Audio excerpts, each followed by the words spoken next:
As the United States expanded westward, so did Freemasonry, and so much amazing history came from that.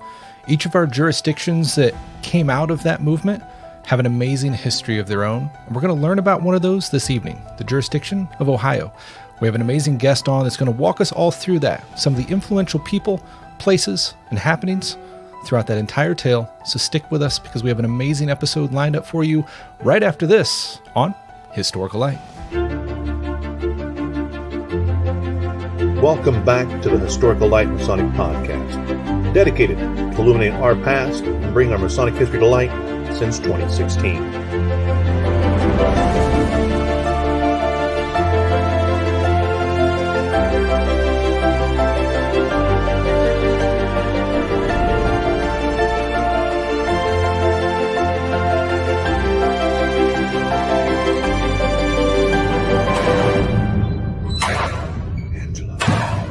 And now, enjoy the show. Good evening and welcome back to Historical Light, an independent Masonic show focused on the historical events and aspects within Freemasonry. I'm your host, Brother Alex Powers. Happy to be back with you all again, and we have an amazing guest back with us once again. It's almost not even a guest anymore. He's such a regular for the show. Brother Chad Kopenski, thank you so much for being here this evening, brother. I just want to say one of our friends actually labeled me friend of the podcast. So I'm just wondering maybe I could get acquaintance, onlooker, There you go. General well-wisher of Historical Light. I think that'd be just lovely. But we'll get a title worked out. Listen, I'm just grateful that you have me on here. I love talking to you. I love what you do.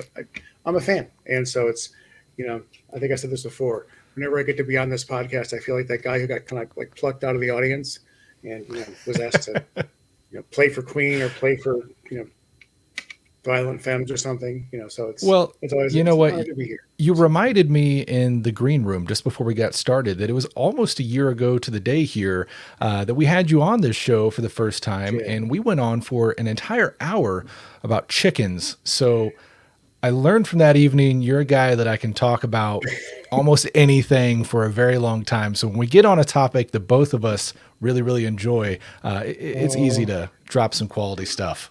Well, yeah, thank you. And actually, that was, again, incredibly enjoyable. And I'm grateful that you have me back. And I'm sure that, some of your longtime listeners probably saw that I was on here today and may have thought, oh, crap, he's on again. Is it going to be Lego? Is it going to be beans? What are they going to be talking about today? We're talking about Ohio history. So there you go. Chickens in Ohio. Well, for those that may have not seen those episodes prior, I encourage you to go check those out. But someone that may not know who you are, may not be familiar with you, would you mind to give us a little bit introduction of who you are and your role in Masonry? Sure. My name is Chad Kopenski. I am past master of Paramuthia number 25 in Athens, Ohio. I am a past district education officer and district deputy grand master of the 17th Masonic District, which is around kind of where I am. I am the immediate past chairman of the Grand Lodge of Ohio Education Committee, past member of the membership committee. I am currently sitting as the president of the Midwest Conference on Masonic Education, which goes on in about 2 weeks. And I think actually my current real office is that I'm Lodge Education Officer and Assistant Lodge Education Officer of Paramuthia number 25, and I'm Assistant Secretary of Amesville 278 in Amesville, Ohio. So I'm kind of a professional has-been, and I'm okay with that.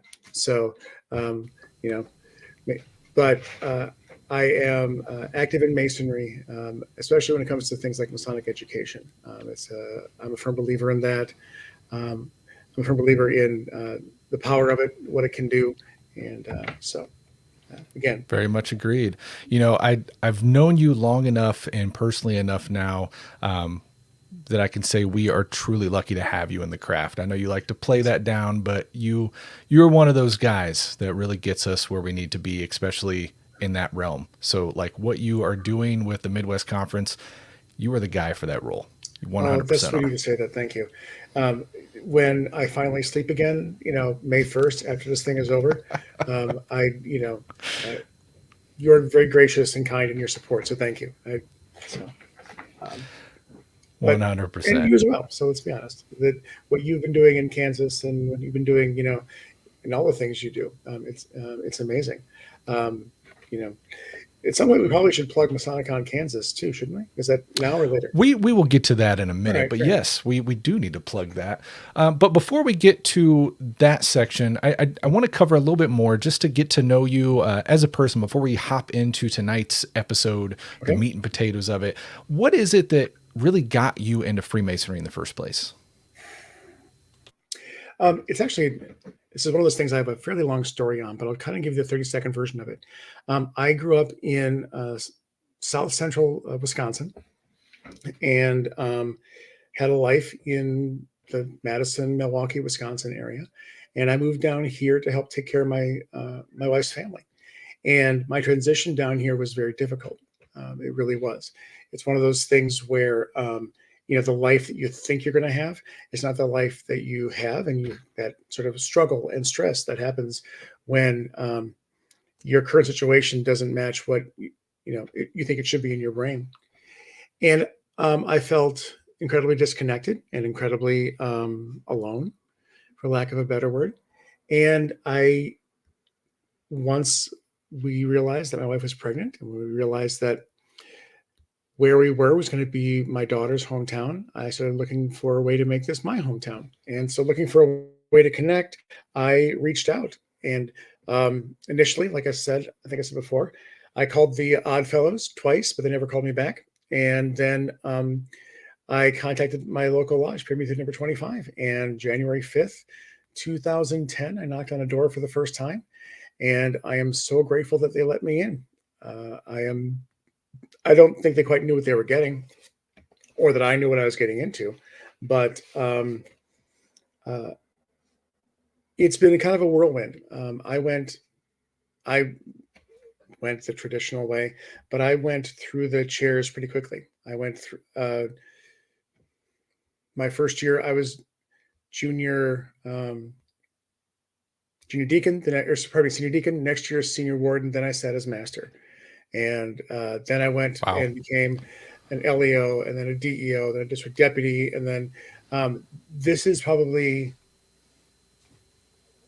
of the 13 years I've been in Masonry, this is probably the second year I haven't had a new job in some way, shape, or form.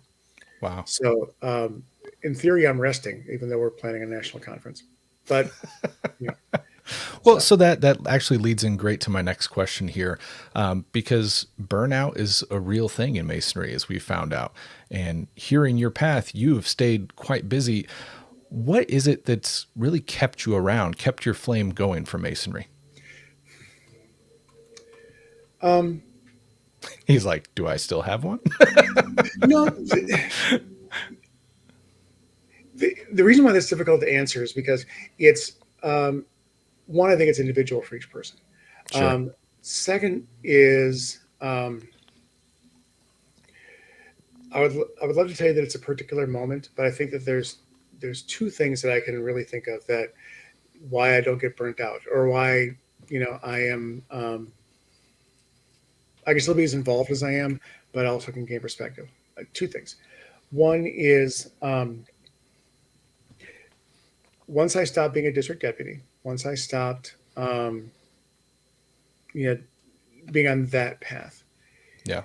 all of a sudden, Masonry goes from being have to being want to, and when that happens, oh, that's so wonderful. There were weeks where I was gone 2, 3, 4, nights a week, and my daughter is sitting on my apron case saying, do you have to go to this meeting? And the part of your brain is like, yes, I have to. I have a purple apron. And then there's a part of your brain going, no, I really don't. We have an educational honor society here in Ohio called the Oral Schofield Society. And one of the things that we ask people to do is we ask them to, we call it the working tools essay. You basically write an essay about what the working tools mean to you and how you've incorporated those lessons into your life. And I had done a Pecha Kucha basically on that that I presented at the Midwest Conference many moons ago. And in doing that, I had started to reflect and realize that, what I said my values weren't exactly what my actions were. They didn't match those things. And recognizing that, when your actions don't match your values, you got to re-examine them both. Either change your actions or change your values. Definitely. And recognizing that sometimes the most important place for me to be is in that lodge room doing, those things.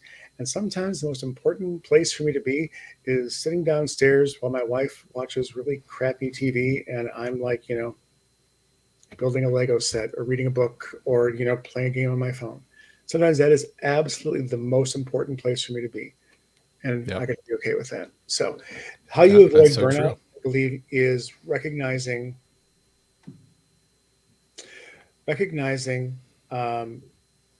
what's a have to and what's a want to, and making sure that your have tos are, I guess, in the right place or in the right priority there. Well, I mean, that aspect of balance that you're referring to, that it's a major part of Freemasonry. We see it in so many different parts of this path. But do you mind if my daughter kind of peeks in here real quick and just not a problem at all. Come on in. This is Eliza, and this is our cat Pierogi.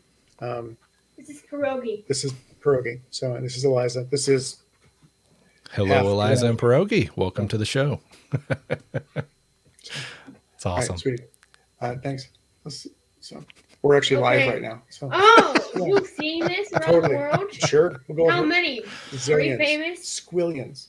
It's probably only like 15, isn't it? Wow, she's got our number, doesn't she?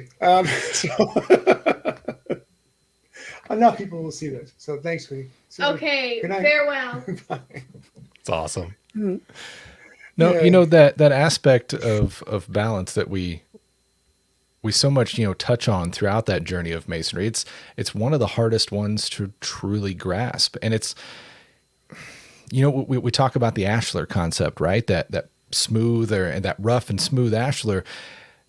And I think so many of us think, well, once we've chipped off one of those pieces, we're good and it's on to the next. But it's one of those situations where you have to constantly reevaluate because we're a living ashlar and things grow and they come back.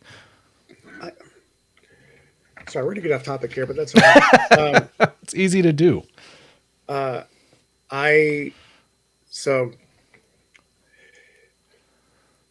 No, I was never on this show. So during COVID, I actually got up to 4 bills. I ballooned up, and you start to realize, like, oh, wait a minute. I'm making some choices I probably shouldn't be making, or things are different now. Like I can't eat the way I did when I was 18, 19, 20. I can't do those same things. And recognizing that, self-improvement, for lack of a better word, or that working on yourself, like you never get it right. Like understanding that for me, or at least what I think about it, that idea of the perfect ashlar, perfect isn't in that sense a noun. Like it's not a state, it's a verb. Like you're always constantly working on making it better, making it right, making it fit, making it, it's always a work in progress. So, but I mean, you struggle with those same sorts of things like we all do. I mean, where am I supposed to be? Where's it most important? Where is it that I direct my energy? How do I balance everything? And, how do I get rid of whatever guilt it's going to be today? Is it going to be paternal guilt, or is it going to be Masonic guilt? Is it going to be, what am I going to let affect me? So anyway, 100%. We're totally off topic. No, it plays in, and I 100% agree with you. But let's guide towards the meat and potatoes tonight, because we do have a really, really interesting topic that you're going to share with us this evening. So before we do that, let's jump in real quick and give a huge thank you to our Patreon supporters. Everyone that has supported the show. We've been around since 2016, and we are dedicated and devoted to preserving the history of Freemasonry. So if you like what we do around here, you can head over to the website, historicalite.com/support, and you can support us on Patreon.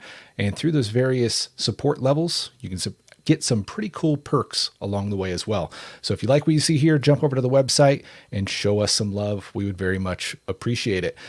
And Brother Chad brought it up earlier. We do need to mention MasonicCon Kansas. It is right around the corner. We're about just over 3 months away. It's coming fast. It's going to be the second year that we've done this in Kansas. Last year was our inaugural year, and it went over fantastic. First time we'd ever done anything like this in Kansas before, and it was one of those nights that I will never forget. So we're bringing it back a second time, and this one's really, really special. So our meet and greet night is going to be at Overland Park Lodge in Overland Park, Kansas, who's celebrating 100 years, and they just fully rebuilt, I guess you could say, renovated, but went beyond a renovation. They had meant to, I think, redo the floor, and then they found out there was issues with the walls, and they ended up gutting this place, historical church building, and it is going to be basically brand new for our meet and greet. So we're going to join there for our meet and greet and help them celebrate 100 years as a Masonic Lodge in Kansas. And then we are going to move on the next day, on the 29th of July, to our main facility, which is going to be Rosedale Lodge in Merriam, Kansas. We have an amazing speaker lineup. It's going to be an awesome event. And now, because we got that Rosedale location, we're able to have the festive board again in the evening. So jump on over to MasonicConKansas.com and get your tickets today so we can make that another memorable event that will just stick around forever. It was a lot of fun last year, so I hope you guys come out and join us once again. With that, let's get into the topic tonight. So, brother, a question here, actually. Yeah. Go for it. When Lodge of Kansas, when was that established? 1856. Okay, interesting. Okay, so you have no lodges that are 200 years old. No. Interesting. Okay. Well, no. Close, can't get into that quite yet, but there's an interesting bit of history that we uncovered that Freemasonry actually went on for quite a bit longer in Kansas, just not under the official Grand Lodge system than we thought it did. But that's for a presentation that's coming soon. It's one of the most amazing things to me about Masonry. It really is. Like, we are so good at mythology, it's not even funny. I mean, the way that that's a whole other show. Myths are so important to a community. I mean, they really are. I mean, myths are one of those stories that we tell, right? Right. And they help define us as a community. They kind of give us something to rally around. It kind of gives us a sense of identity and a sense of pride, and then, you start looking at those myths, and some of them are true, some of them are not. But honestly, I'm not always sure that unveiling the truth diminishes the myth, or diminishes really, or they can both be true. They can both be valuable. They can both be, necessary for, the community. 100%. Like this, Grand Lodge of Kansas established in 1856. Well, kind of, Well, so without giving the whole thing away, we have source material that actually proves the happenings of Masonry way prior to that. It just wasn't under that Grand Lodge system. So the Grand Lodge of Kansas was established 1856. Freemasonry was happening in Kansas much prior. See, and that's okay. So Grand Lodge of Ohio was actually established in 1808. Okay. So and even Ohio Ohio had been a state just maybe like 4 or 5 years before that, and so it was a pretty fast sort of thing that Ohio came here. What's interesting to me is that when you look at kind of how Masonry is spread across the country, Ohio seems to be this place that things kind of like come through us and then kind of spread out to other places, probably just because geographically where we are, but when you start looking through the later history of Ohio. You start seeing that, these same names pop up in Wisconsin, Michigan, Kansas, Texas, California, all these places. So we're really lucky in Ohio that all of our proceedings from, day one are at the George Washington Masonic Memorial. They're in that library. And so that they're in PDF format so people can actually, read them from day one. I tell people don't start at the beginning and read it like a diary, because that's like the worst way to do it. What you really should do is try to, go in and find when your lodge was chartered and see what was said about it, what was, done about it. And it really is interesting to read what is written or what is done at those times. In some ways, it's so close to they're worrying about some of the same things. Yeah. But also it's a really nice kind of snapshot. And one thing I think it's important for us to remember, and I know who I'm talking to, is that context is everything. That 100%. Yeah. When you look back at some of the things that were done and said and written during that time, you recognize that looking at it now, it seems absolutely abominable that they would do certain things or say certain things, but that's that time, that place, and so anyway. So Masonry and Ohio are pretty intimately linked. They just are, and it really has to do with two guys. One, a guy named Brigadier General Rufus Putnam, another guy named Manasseh Cutler. And these two gentlemen are important because they, back in Massachusetts, in a meeting held in the old Bunch of Grapes Tavern, which is important historically, because in 1733, that's where, we first established the first lodge under the Grand Lodge of England was established in America.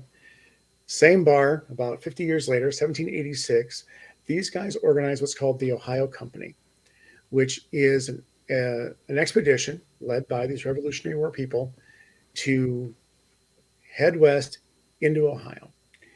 And what people can do is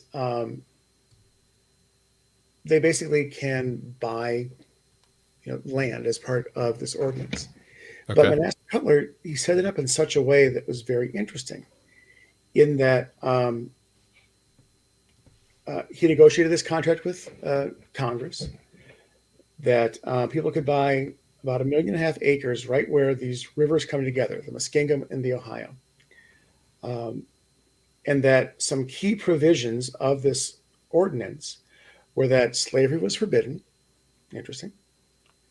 That treatment of Native peoples was written into the charter, that that we would never take anything away from them from their consent. We treat them with absolute respect and non-disturbance, and that education was key. Every town was divided into 36 little lots, and in the center was going to be a place for public schools. And it required that the outer lots would generate income for the school. And a big phrase that they said was religion, morality, and knowledge being necessary to good government and the happiness of mankind, schools and the means of education shall forever be encouraged. Why I am really a big fan of that is because one of the things that came about because of the Northwest Ordinance was they established a university that sits about 10 minutes away from me, Ohio University. And Ohio University actually was established because of that Northwest Ordinance.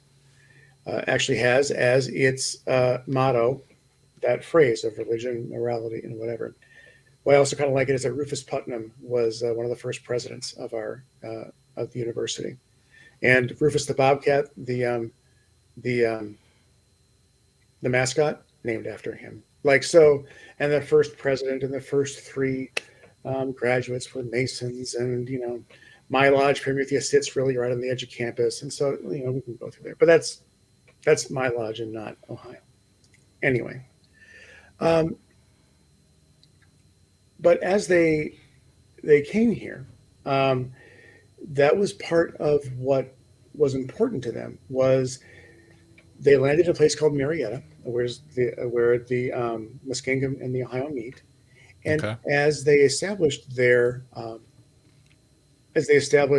fort there, Campus Martius and Fort Harmar, it was also important to them that they bring Freemasonry with them. And it just so happened that they were lucky enough to have the accoutrements of American Union Number 1.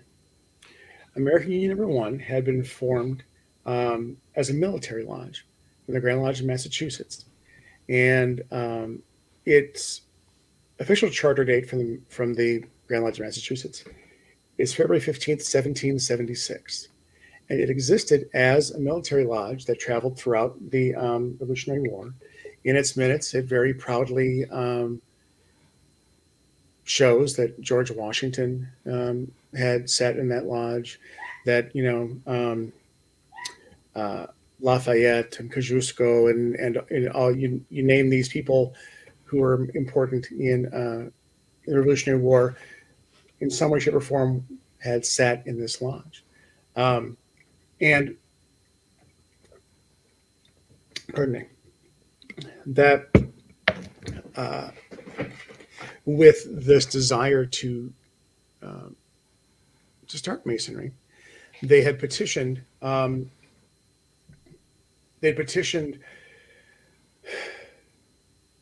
Sorry, back up for a second. Because American Union was a military lodge, it essentially had like three different sort of, charters. One from Pennsylvania, one from Massachusetts, one from New York. And the charter had sat dormant for a little bit, but in 1791, they had said they wanted to sort of revive that charter. And they did. Grand Lodge of Massachusetts actually went forward and said, yep, we'll revive the charter of American Union Number 1. So technically, in a way, American Union, Freemasonry predates Ohio and predates, the Grand Lodge of Ohio. And the Brethren of American Union Number 1 very proudly will, claim that heritage. American Union lost their original charter in a fire, and they asked the different Grand Lodges for a replacement. And Pennsylvania declined to give them a charter.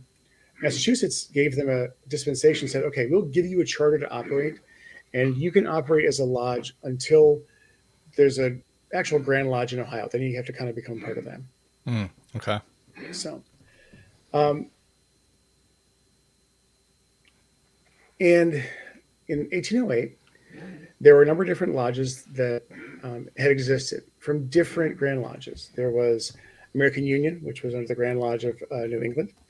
There was Cincinnati Lodge 13, which was from the Grand Lodge of Kentucky. Erie Lodge from the Grand Lodge of Connecticut. New England Lodge, which was again from the Lodge of Connecticut. Lodge of Amity, which was from the Grand Lodge of Pennsylvania. And Scioto Lodge from the Grand Lodge of Massachusetts all met in a town called Chillicothe, which is about an hour and a half that way. And they decided, January 4th through 7th, they decided to create and establish the Grand Lodge of Ohio. When they did that, they, of course, changed some of their names and some of their numbers. American Union stayed the same. Cincinnati became Nova Caesarea Number 2. Erie stayed the same. New England stayed the same. Lodge of Amity became Lodge of Amity Number 5, and we recently lost a lot of their materials in a fire. Scioto Lodge becomes Scioto Lodge Number 6. And the wonderful myth that we have here in Ohio is that we celebrate Rufus Putnam as our first Grand Master here in Ohio. And we gleefully celebrate him as our first Grand Master. There are posters all over the place. There are statues. We have great things on his grave. Remember how I talked about Masonic mythology? That was January of 1808 that we established the Grand Lodge of Ohio, and we elected him as our first Grand Master. Putnam wasn't there. He was nowhere near that meeting. In fact, at that point, he was busy with his duties here at Ohio University and, over in Marietta, he didn't respond to the news that he had been elected Grand Master until December of 1808, in which he very politely declined the honor. Thank you very much. So we elected him in absentia. He never actually was installed, never actually served, never actually spent 1 minute as Grand Master of Masons in Ohio. In fact, the Deputy Grand Master, a guy who went on to go on and become governor, sort of did the really hard work of establishing Grand Lodge of Ohio, but we celebrate Rufus Putnam. Does that make Rufus Putnam any less of a Mason? No, because honestly, he was one of the guys behind the formation of American Union #1. It was important to him to bring that out here. I'll be honest. I have this little square and compasses right here on this box. Yeah. That is made from wood from Rufus Putnam's home at Campus Martius in Marietta. Oh, wow. That Honor Society I talked about, the Royal Sculptural Society, this is the box that holds the official seal of that society. And Right Brother Dan Hrinko made this box using native wood in Southeast Ohio, but through Worship Brother Reynolds, who works at Campus Martius, that museum, they had some pieces of Rufus Putnam's home, some scrap pieces. And so they took some of those pieces from Rufus Putnam's house and put them in this box. That is amazing. Thank you. I think it's kind of cool. I don't know why. It's kind of weird it sits in my house, but anyway. So, again, you can kind of get a little mad that we celebrate Rufus Putnam because he wasn't the first Grand Master. But the truth is, he was the guy that we wanted to celebrate. He was the guy that, did the work. We celebrate George Washington as being this phenomenal Mason, but he sat in lodge, maybe 12 times in his life? It's okay. Like, the mythology is... there's an importance to it, and the truth doesn't necessarily diminish the myth. In some ways, it makes it a little bit more interesting. American Union #1, right? Oldest lodge in the world, right? 1776. Sort of. So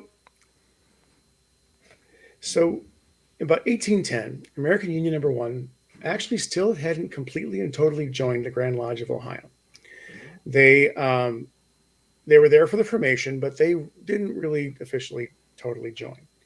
But Grand Lodge kind of kept that number, kind of held on to it, saying, well, they'll join eventually, right? They were here. We'll just, But by 1810, a guy in their lodge named Ichabod Nye, he'd been pretty disaffected with Grand Lodge of Ohio. He's a little mad. He was... he didn't like being told what to do, and he wanted to stay independent. And so he pretty much refused to do anything that Grand Lodge asked them to do. The American Union didn't appear at Grand Lodge communications. When the American Union lost their lodge in a fire, they asked Pennsylvania for a charter, and they said that they... when they got a copy of a charter, it said that they were allowed to operate as a lodge until the Grand Lodge had been established, at which point they had to join that Grand Lodge. And the people at Ichabod Nye from Rick Union said, well, we don't want to. We don't want to join them. And so Grand Lodge of Ohio pretty much declared them as being clandestine and pretty much said, you can't operate anymore. Grand Lodge of Ohio pretty much went to American Union #1 and said, you become Grand Lodge of Ohio or you GT Blanco.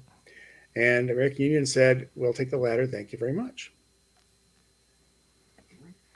So a year or two later, 1816, a year after they've been declared clandestine, a handful of brethren in Marietta said, listen, we kind of want a lodge here in Marietta. Could we please constitute a lodge? And Grand Lodge said, absolutely. You are American Union #1. Here you go. This is your name. This is your charter. And, there. So officially, American Union #1, Lodge #1 in Ohio, has a constituted date of January 3rd, 1816, which is technically later actually than my lodge, Period Method #25, which is 1813. But as, again, going back to the idea of mythology and the idea of, never let the truth stand in the way of a good story, that lodge can trace their heritage back to that original lodge that existed. Right.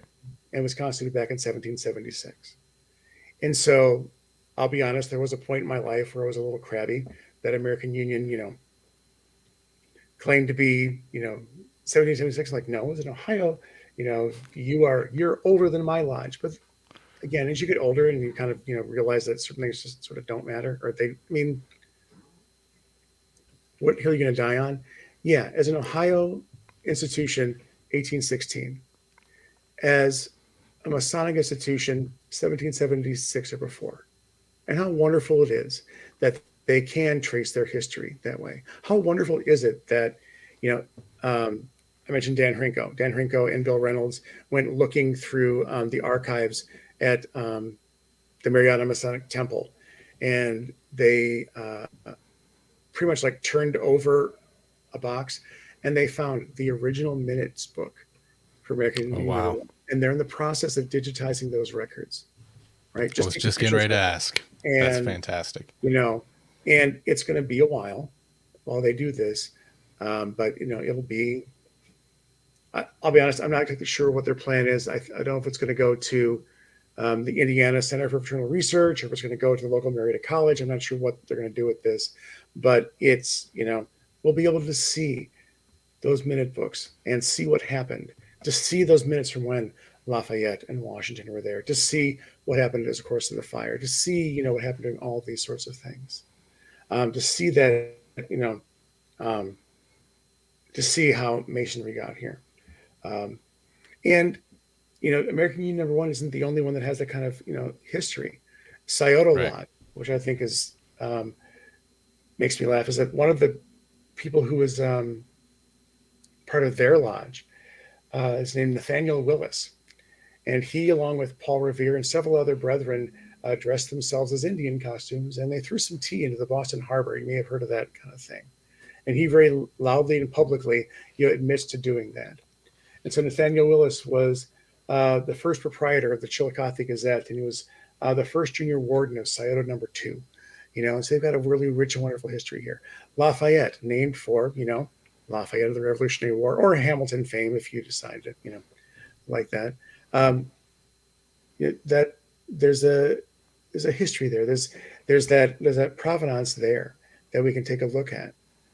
And so, yes, Rufus Putnam wasn't really technically our first Grand Master, but American Union 1, 1776, yeah, but so much in Masonry of that, of the mythology that's there. I mean, it does kind of teach us who we are and tell us who we are. Right. It doesn't diminish what actually happened. It actually in some ways makes it much more interesting. Oh, much more interesting for sure. So.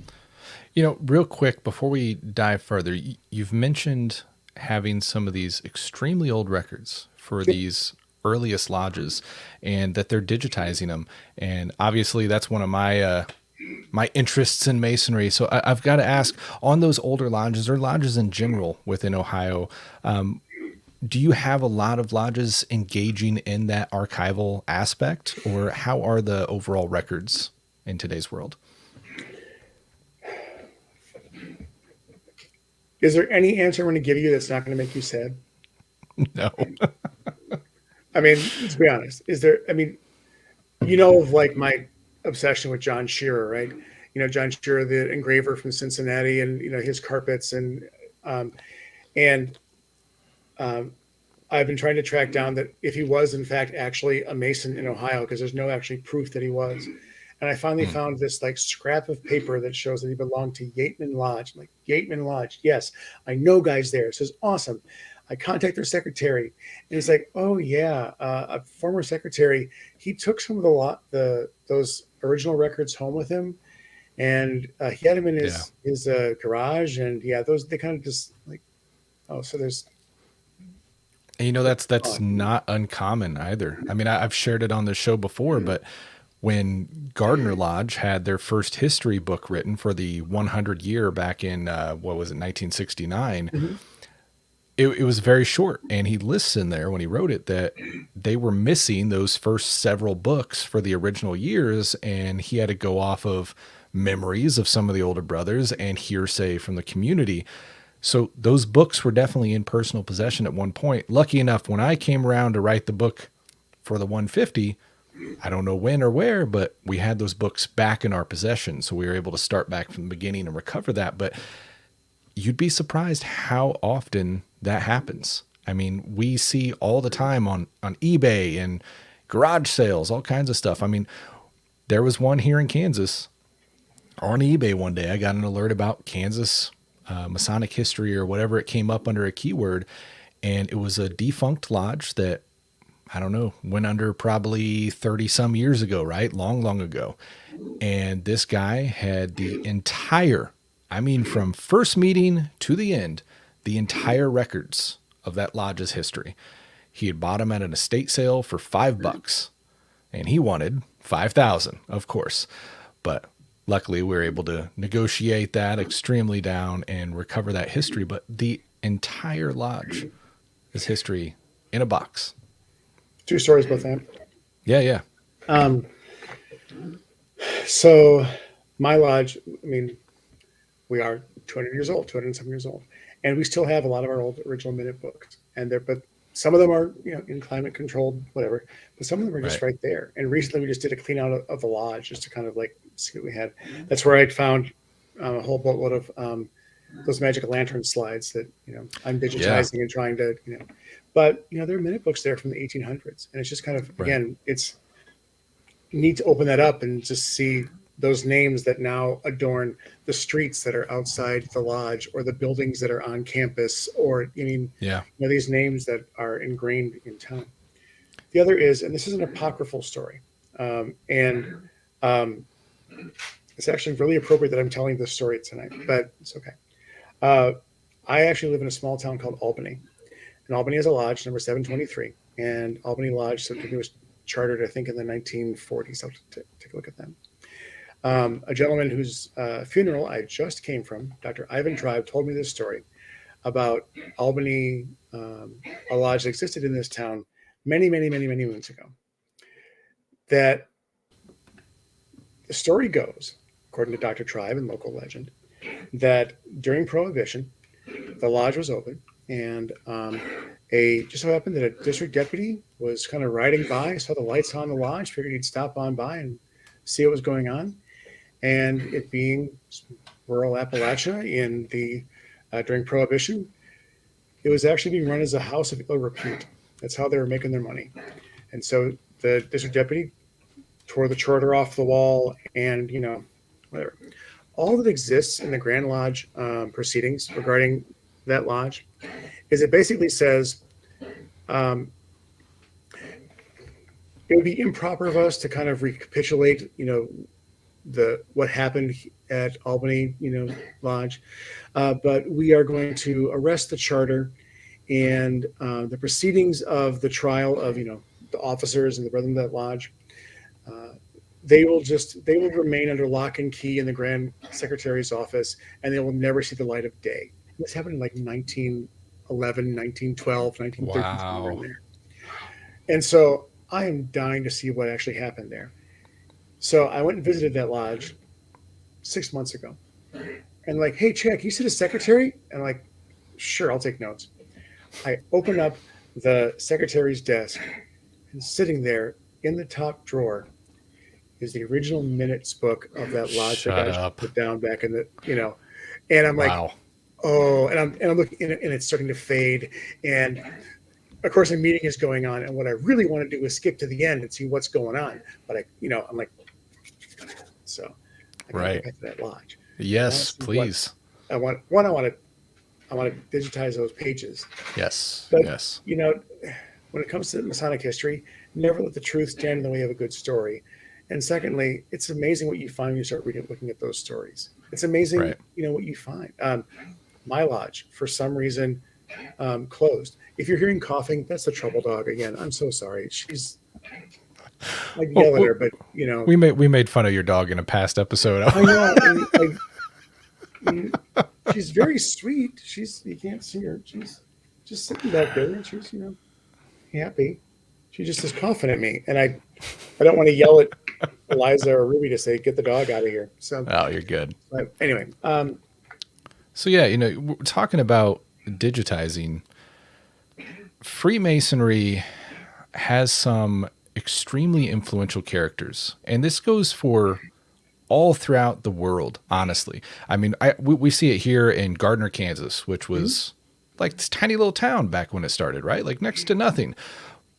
But within our lodge's history, we have some of the first people at all that helped establish the city here, the first surgeons in the entire area, guys that, wrote patents for the fire alarm were right here. We see this it's in every single community, every single lodge. You look in that early history and you have these influential characters. So what becomes important there is, in the aspect of history, historians, we hold this precedent of source material. And Freemasonry has this abundance of source material. And when we start looking at those influential characters of all of our communities, we have source material that encapsulates them and has that history. And that kind of shows the importance of what our books hold that a lot of our members don't understand. And it's disappearing before us, before our eyes. Again, with Ivan was the guy who, you'd say anything and he knew it all. One time I asked him about fraternities named after animals, and that was 3 hours of my life. There were, I just sat in rapture. But and you've heard me say this, what is so wonderful about those minutes books, and is that it tells the story very often of the guys that they don't name streets after, and they don't make statues after, and they don't make Broadway musicals after. Right. And in some ways, I think those are the guys that need to be celebrated. I think the guys who built the community, the guys 100%. Whose names appear there, in my neck of the woods, the guys who did start Ohio University and build the streets and keep the schools running and built, it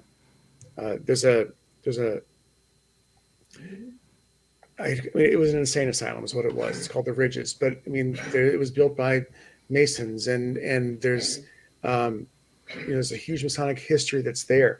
And those stories exist in our minute books. I'll bring up Royal Schofield again, and we're getting so off topic, but one of the things that we ask people to do as part of earning their way into the society is they actually ask them to get into the minutes of their lodge and give us the initiating, passing, and raising dates of the signers, the people who signed their petition, or if it's not the people who signed the petition, I love that idea. That raised them. And so, it sounds kind of silly because it does become almost like, Worf from Next Generation. I'm Worf's son of Moog. But, I can stand up in lodge and say that my name is Chad Kopenski, and my top line signer was a guy named Jeff Slattery. And Jeff Slattery's top line signer was a guy named Frank Jordan. And Frank Jordan was out of Ironton. And if need be, I really could go all the way back to Rufus Putnam, right? The guy who brought Masonry here. I could establish my own mythology. I could establish my own story and my own place here. Oh, yeah. And we do find the guys who actually do that, they don't just go in there and find one thing. They start reading the stories, and they start asking those questions because the histories of lodges aren't just in the minutes, they're in the stories and the people that are there. So, yeah. Well, and I'll add to that I think we've kind of failed in the modern day because we always fail to see today as the history of tomorrow. And we don't often capture enough of what's going on right now because we're so concerned about the past, and we view today differently. We don't hold it with that same weight as when we look at something from 100 years ago. But in that same context where you're talking about those conversations, have those conversations today as well. You would be surprised. Sit after lodge for an hour and talk to one of the oldest guys in your lodge and just see where that conversation goes. You would be amazed at what you will learn and the conversation, the paths that spark from that. Okay. See, now you're going to get me off on a thoroughly weird topic, but that's all right. And I don't even know if I've talked about this. See, and that's the thing is, I know what I've talked about you like offline, but I don't know if I've told you about this before. So, I'll wait for trouble to stop coughing. So my lodge for a while had that shelf, in a back room of aprons that didn't quite make it into the ground. And my belief is that that's a missed opportunity. We've talked about how guys want to connect. That's why guys want to join lodge. So keep those stories alive. And the way that you do that is getting guys to tell those jokes and tell those stories. And using the apron, using the items of the lodge, ask. I want to guarantee you that the guys in Albany, 728, if you go there and ask them about Dr. Ivan Tribe, they're going to want to talk to you about him for an hour and tell you all about him. Right. Hell, ask me, I'll talk to you about him for an hour. And we don't do a very good job of recognizing that this is the history of today. We don't do a good job of keeping those stories alive. And I wish that, again, I'm going to get on my soapbox. I wish that lodges thought of themselves like families. Like families have those stories they tell all the time. Yes. And if you're an only child, what an awful responsibility to be the person that has to carry all those stories. I have a twin sister, an older sister, and a younger brother. And between the four of us, we keep those stories alive. We remember, we have that shared connection. And I wish that lodges would think about that. And again, kind of going back to, the formation of Grand Lodge, those stories have to be told, even if they're mythologized, even if they're not mythologized. It's just the truth. Right. Knowing that these people thought enough of Masonry to weave it into their journey west, to weave it into the formation of this new state, that what they learned from it was so important that it had to be nurtured and recorded and passed on, and it was valued, and so that the history of Ohio is the history of Grand Lodge of Ohio, and 100%. How wonderful that is. Well, before we get too much farther, I want to throw in real quick as we're talking about this digitizing aspect. Sure. There's a lot of guys that are curious about that or would like to see it done, but it hasn't taken place in their lodge. And I can tell you firsthand, it's a big undertaking, especially when you don't know what you're doing. Brother Gelling in the comments mentioned here just a few moments ago about all lodges should digitize their history, and for when it's before it's lost forever. Because look, we went through and did mine, and literally there's pages that crumble when you touch. There's the ink that was hand mixed in the day, that some pages it's bright, other pages you can tell they mixed it with water and it's fading off the page right before us. I've said it a million times, and it's going to be a quote that goes with me forever. We are that last generation for so much of this history. We are that last chance to save it before it disappears forever. And we don't take seriously enough and weighty enough of the importance of those documents that we have sitting in that back room on that dusty, moldy shelf. So if you guys are at all interested in learning how you can get involved with that, I just throw a bone here to the Kansas Lodge Research. We have an amazing program with digitizing archival kits that we send out to lodges for free. You'll find in the comments Brother Justin Staley, who is our administrator for that program, and send him an email at staley@kslor.org and ask him how you can get something like that in your jurisdiction. He would love to help you because we've got our work cut out for us in Kansas, but the truth is that same work is in every state and every lodge all around the world. There's so much work that needs to be done. Well, my interest in Shearer, that's a whole other show, by the way. And that whole story of how that came to be an obsession. But I did have Dan Harinko come out and take pictures of this really phenomenal book. But nowadays, when I go and travel to a lodge, if all else fails, I will just start saying, can I just quickly take a picture of this? And whether it's the old glass slides, just to kind of get them somewhere, I can come back and, do it differently next time. 100%. If this is that is something we've touched on, because I've heard so many times, and I'm not going to name drop here, but when we were talking about archival in the early stage of this, and just getting a book scanner off of Amazon, just a cheap one, some of these guys that are doing this professionally would get on there and just trash talk. Well, it's not archival quality, and it's something. And you know what? If you don't do it, you're not going to be able to. Because how many of these lodges in our history, you were talking about a fire early on, right? Lost that first charter. Do you think the day before that they were expecting that to happen? Lodge of Amity that phone photograph may be your last chance. Lodge of Amity number 5. I mean, I think most of your guys know this. What, a year ago, they had a huge fire. We did an episode on it, yeah. Dave Merkel, is a good friend of mine. He belongs to Lafayette and to Lodge of Amity in Zanesville. Everything. Lafayette's sword, gone. Original records, gone. Like, just tragedy. Yes, it's just stuff, but it's really good stuff. And it's the stuff that, again, it's that history. It's that tie. My wife collects and sells vintage things. I'm the person who's like not sentimental about objects in our family. Like, you even out that relationship. In every relationship, you have to have somebody who like dives through dumpsters and somebody who loves to fill dumpsters. And I'm the one who likes to fill dumpsters. But the stuff, I mean, it's important stuff. Even though I'm not sentimental about it, I recognize that it's important. Hell, over my shoulder, you see those canvases full of pins, right? Every single one of those pins is a story that's meaningful to me. Yeah. Now I have to write down those stories so that in theory, when I go, someone doesn't just throw that into the dumpster, or do something with it. It's important to us, I think, as Masons, recognize that we are living in our current history, and that to write these things down now.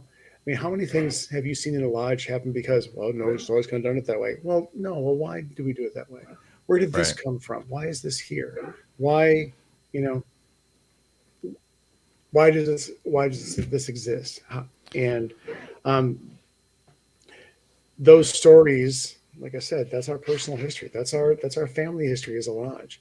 Yeah. And we need to not take it for granted, because one of the things that we all assume, I think many of us have had this experience of, you watched all these home movies as a kid, and then, you turn 30, 40, 50, and your parents are like, I can't remember who that is. And you wish at some point you would have, recorded your dad saying, yes, that's Aunt Ethel, or had written those things down, because now you're trying to piece it all together at the end. Right. So that's, I guess, going back to the topic, that's why I guess I'm really grateful that our minutes do exist at the Grand Lodge, or the George Washington Masonic Memorial. You can get in there and see what they wrote and they thought, and what they argued about, and what was really important to them. And one of the wonderful things about the proceedings is they have the fraternal correspondent. So they'll tell you what's happening in other jurisdictions. So when we have the ritual wars of the 1800s, you can kind of see what's happening, through there. When you see what is happening with Prince Hall Masonry, you see that discussion. I don't know that I really talked much about the formation of the Grand Lodge of Ohio, and gave a really good history of that tonight. But what I hope people do is I hope that they actually do go, because anybody can go to the Grand, George Washington Masonic Memorial. You can look at those archives. Get in the archives of your jurisdiction, our jurisdiction, any jurisdiction. Just read and just discover the myth for yourself, discover the truth for yourself, but also recognize the importance of the legend and the truth in your own lodge. 100%. Well, brother, as every time we talk, we could go on for 10 hours straight and just start the conversation. I got nowhere near it. I really did. I had like 4 PowerPoints pulled up here of like notes of things we were going to talk about. Yeah, I got to like 2 of them. Well, you know what? I think there's a lot of valuable conversation that came out of this. So if you would be so kind, we've had you on a few times, but if you would be so kind, there is a lot more to uncover in this topic. So I'm going to ask if we could have you on for a part 2. And if it takes a part 3 and a 4, I would love to have you on because this was really quality. And I think there's a lot to be learned here. And I want to learn the rest of this history. So if that's something you'd be up for, we would love to have you back. You know, there's guys who are much better at it than I am. And I think like I'm always game for anything, but let's do it. Fantastic. Because, 1, I like talking to you. 2, the more you read, the more it becomes fascinating. And again, the truth doesn't really diminish the legend. It actually, in some ways, it kind of enhances it. So, 100%. Well, my brother, we are at the top of the hour, and we always end these off with a toast. And I'm going to be asking you if you would mind offering up a toast for us this evening.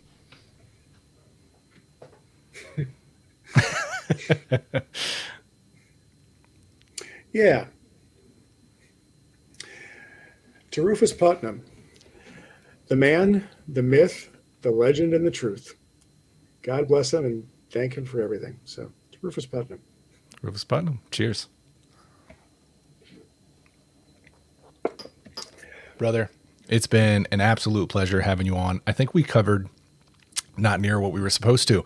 That's all right. But some amazing stuff. No, it is all right. And I think there's a lot of quality information to be taken from this and a lot more. So I really look forward to having you back on. Until next time. I want you to thank your wife, your daughter, your animals for letting us borrow you away for a little bit this evening. It's a pleasure to have you on the show. You're a dear friend of the show. Can't wait to have you back again next time. Any final words before we close off? Best wishes to you and to your family and on MasonicCon. And thank you for, again, your friendship, your support. You're really good for my ego. And I really appreciate the work that you do in Masonry. It is inspiring as much as it is illuminating. So all the, love, affection, and respect right back at you, my friend. So. All right. Love you, brother. You too. So everyone for watching live this evening, thank you so much. I appreciate you joining in with us, and I hope you come back for part 2 of probably part 50 altogether. But yeah, it'll be good. But it'll be good stuff. Until next time, keep preserving the history of Freemasonry. We'll see you right back here on the next episode. Have a good evening.